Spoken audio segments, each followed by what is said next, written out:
It was the biggest family gathering that 8-year-old Leo could remember. All of his aunts, uncles, and cousins had shown up at their house for their mom's birthday. But there was something different about the atmosphere this time. His dad, Mark, had called all of them together for one last big celebration for their mom, Rose. The doctors had told them that she only had a few weeks left to live. And even though it was the hardest thing he'd ever had to do, Mark wanted all of their family to come and say goodbye properly. There were tears and hugs all around.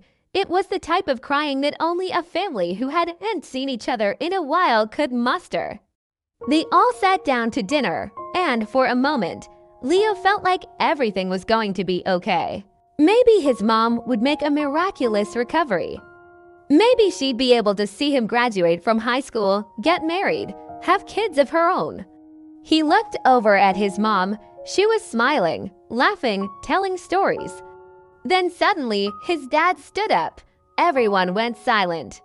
He began to speak, his voice shaking. "I have something to tell you all. Something about your sister," he said, looking at the floor. "She wasn't my biological daughter.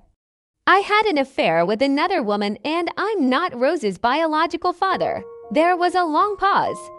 "I'm sorry." Then he broke down crying. One by one, all the family members left. They didn't even bother to say goodbye to their mom.